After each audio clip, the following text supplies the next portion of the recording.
Por fim, o quarto elemento daqui é um elemento para comunicação.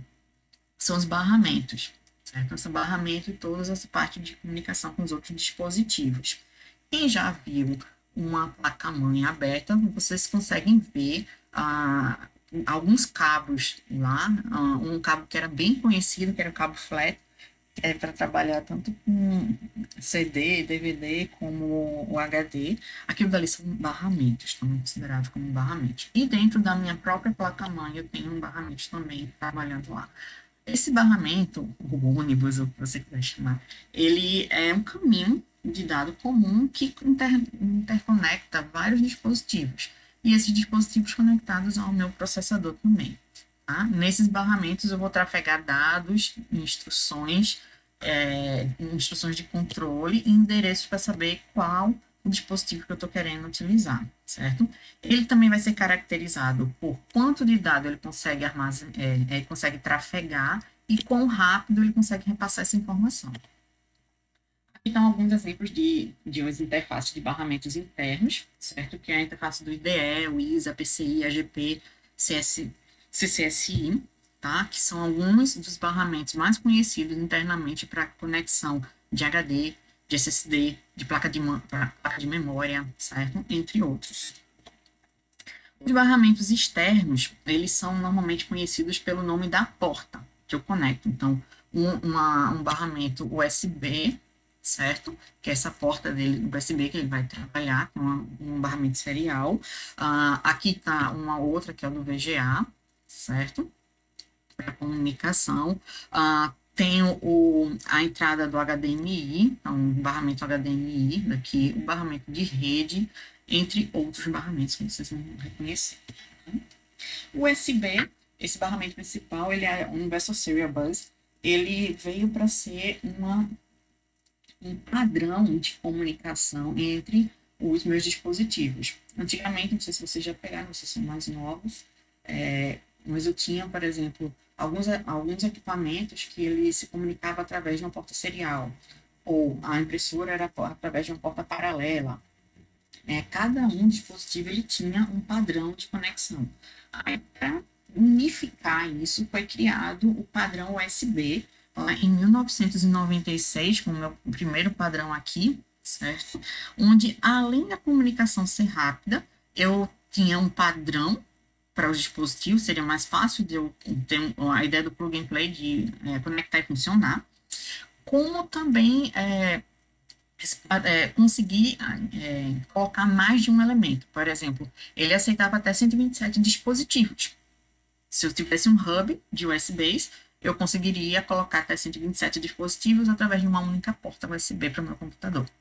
Ok? Então, aqui estão alguns exemplos da evolução. Nós estamos aqui desde 2009 na USB 3.0, certo? Onde eu saí de algo logo do início que trabalhava na ordem de megabits por segundo para algo em gigabits por segundo, tá? 1000 vezes mais rápido do que ele. E o padrão ele manteve o mesmo, ou seja, se você pegar uma porta USB 2.0, um conector 2.0 numa porta 3.0 funciona.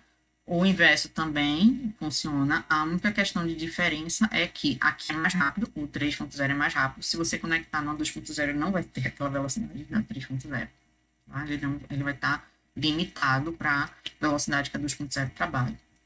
E a mesma coisa, algo que é 2.0 numa porta 3.0 é limitada à taxa de transferência do 2.0. Certo? O barramento ISA, que ele vai ser bem comum em micros mais antigos, que é para encaixar placas de expansão, placas de modem, de som, placas de vídeo, certo? Só que eles eram relativamente lentos em relação às novas tecnologias. Uma das que substituiu a ISA é o barramento PCI.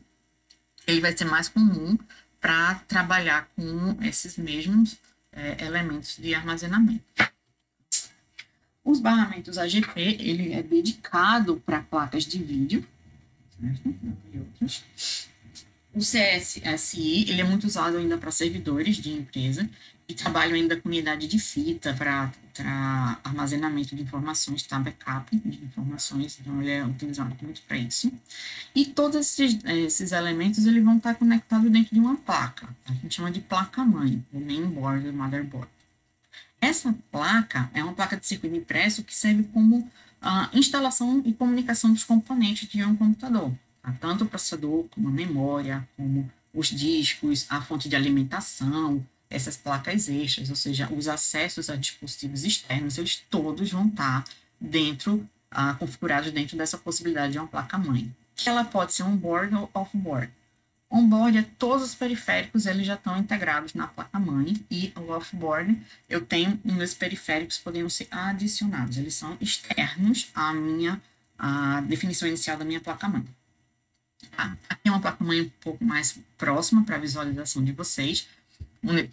Eu tenho vários elementos aqui, como por exemplo, nessa parte daqui eu estou com os slots para poder armazenar, ou na verdade, para poder encaixar memórias RAM. Esse aqui é o padrão do DR3, certo? Eu tenho alguns outros barramentos para inserir dispositivos, como o do SATA aqui, que ele vai ser bem comum para tanto o HD como para o SSD, para comunicação. Agora, para uns outros periféricos, como interface de áudio, aqui também tá de entrada de áudio, periféricos de entrada e saída, que é a porta Ethernet para comunicação, as portas USBs, que são os padrões, PS2 para comunicação com o mouse, certo? Entre outros elementos que eu precisaria. Tá aí. Aqui é a parte de alimentação e o ventilador, que é bem importante no meu computador. Por quê? Todos esses elementos aqui, em especial o processador, eles vão tender a esquentar bastante, só que eles têm um limite de temperatura para trabalhar. Tá? Então, o meu ventilador ele precisa estar lá funcionando para garantir que a temperatura máxima, a temperatura na verdade, do sistema que esteja lá, não ultrapasse a máxima que os dispositivos eles conseguem suportar. Se esse ventilador ele quebra, o que provavelmente vai acontecer vão ser outra placa-mãe inteira ou alguns dispositivos dentro dela, especialmente o processador, eles vão queimar. Você vai precisar trocar. Então, isso aí é uma das grandes importâncias desse meu ventilador. E, por sinal, esse é o barulhinho que normalmente vocês escutam no computador, tanto notebooks como PCs, que é exatamente ele tentando ventilar e diminuir a temperatura que está alcançando lá dentro, certo?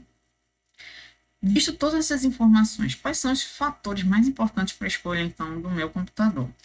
Primeiro ponto, qual o objetivo dele? Você vai estar utilizando aquele computador para quê?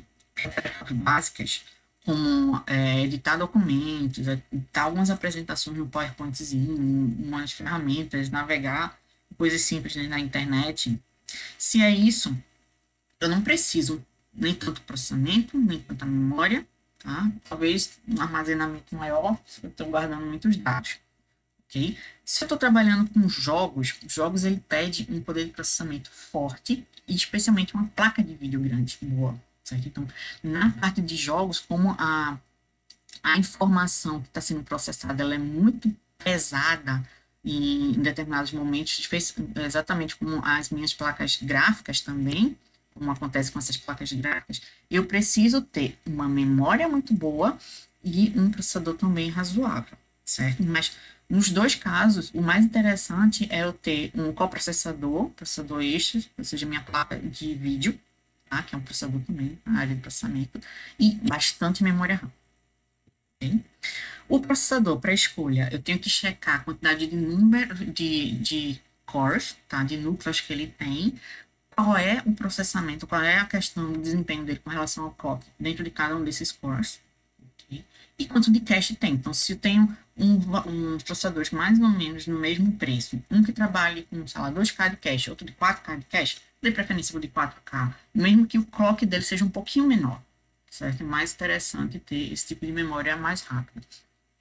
Minha memória RAM, tá? Minha memória aqui é quanto eu vou ter de cache dentro do meu processador e quanto eu vou ter de RAM. A cache também vai estar lá especificada, como eu comentei no processador, e dentro da placa-mãe também vão ter outros níveis de cache que provavelmente você vão identificar lá. Se é um cache maior, ótimo. E a questão de memória RAM. Quanto mais, maior, melhor. Para o que normalmente nós trabalhamos, né, que seria tipo tarefas básicas, até um pouquinho de jogos, eu comentei, o processador não precisa ser tão bom. Pode ser um computador, por exemplo, um processador como o Core 3, que é o mais simples, da versão passada da Intel, certo? Mas eu teria que ter uma memória RAM boa para poder trabalhar. Já quando eu começo a trabalhar um pouquinho mais com ferramentas gráficas, um pouco mais com jogos, ou quero ver imagens, ou vídeos, etc., aí é interessante ter um processador um pouquinho melhor, mas especialmente eu consegui usar meu dinheiro com memória RAM, certo? E cache. E armazenamento, eu tenho que ver a capacidade de armazenamento dele e o tempo de resposta. Havendo possibilidade para ter os dois ao mesmo tempo, então seria o ideal um SSD. Só que como custa bem mais alto ainda, vocês vão ver configurações com o mesmo preço, quando é com HD, com coisa em torno de 1 tera, para o preço de ter um de armazenamento com SSD de 128 a 256 no máximo, tá? Com questão de custo. E aí, dúvidas sobre os tópicos da aula de hoje? Se sim, entre em contato comigo ou vamos compartilhar um pouco no fórum também, tá?